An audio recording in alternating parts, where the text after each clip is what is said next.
And we are recording. So anything that you say can or will be used against you in the court of law. Welcome to Blab. For those of you in our new media class, Blab is a social media platform that came out about 2 months ago.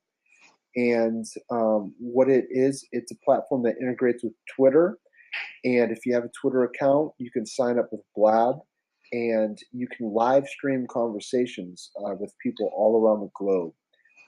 As you can see, Chuck, he has his own box. I have my box, and those are called seats. And Blab allows up to 4 people at a time to be on a seat. And there is a sidebar to the right of the screen where other people can jump on and add comments through text. Blab, as we're doing right now, we are recording live. And what it's going to do is once I exit out of this, once I close the Blab, it is going to send me a video file and an audio file. And that's great to use for podcasts and to upload videos to YouTube. Chuck, I don't know if you want to go ahead and bring us into our next question that we can talk about. Okay. The next question, how does it work, is basically just works off of a microphone and video camera through your wireless device or laptop or desktop computer. We have had some problems trying to get me connected using Android products. I am not an Apple person, I am an Android person. So I actually had to use someone else's hardware, which is an Intel ThinkPad that is compatible to this program. So when you log onto this program through Twitter, you get into Blab once you're logged in, and then join other people's videos through their Twitter account. So those people linked with you in Twitter can see that you're on Blab. Am I correct with that? Yeah, correct. So he invited me to this particular conversation through my Twitter, and then I accessed this device's microphone and camera so that we were able to live stream. Yeah, and Chuck, I've been on Blab a little bit longer than you, but it's been great for me connecting with the people that I'm already following on Twitter. They get a better feel for me on the human level. How do you see this platform, facilitating human communication? I don't have many social needs as far as just talking about topics. I really don't do that as far as the social media aspect. But in my job, I have to do a lot of conference calls, cold calls, and meetings with people over the phone. And I know some of them use Skype, which I get to actually do that with them. I'm going to recommend that for different meetings. We're going to try and use this program in the future, because there's usually only about 2 or 3 of us that need to have a 3-way conversation. So this would enable us to, kind of put a face to the name we would usually only hear over the phone. And then we meet these people a month or 2 later and say, okay, I talked to you on the phone 4 or 5 times. Now I know what you look like. Where to see this would kind of give us a head start into building a relationship with someone that we do business with, by being able to see them and having a little more of an intimate conversation. Yeah, for sure. I think that's one of the big criticisms of new media, that it's kind of taking away the human element. I mean, if you were in your position 20 years ago, you'd have been doing a lot more door knocking and having face-to-face meetings, which is beneficial because you are talking to the human and you're getting that human interaction. But at the same time, it's not as scalable as making phone calls, sending out emails, connecting on Facebook. And new media has just given us it's widened our horizons to people that we can connect with. And I think that, why we should care about things like Blab is because we can use Facebook or use Twitter as a springboard onto, hey, if you want to learn a little bit more about me or what we do, let's jump on Blab. Let's get to know each other on a more intimate level. Hearing my voice right now is a lot different than seeing my tweet or seeing my post on Facebook.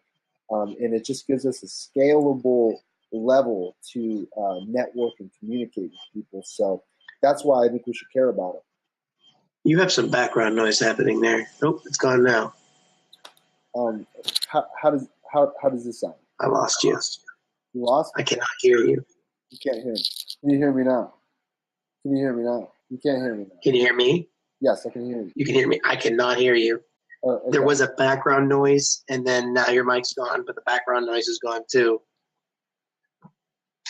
Can you hear me now? Check 1, 2, 3. Check 1, 2. Check 1, 2. Your lips are moving, but I can't hear you. Yeah.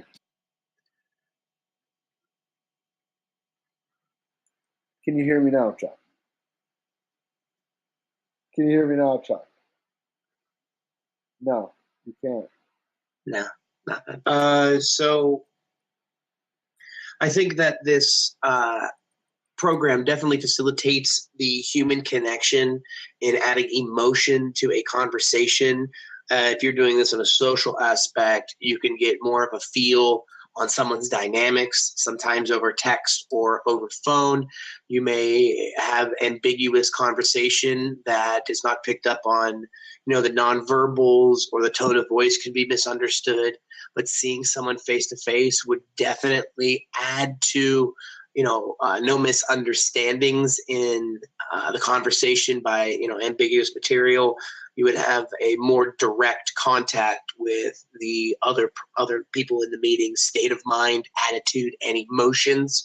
As far as business sense, like I said, it would help,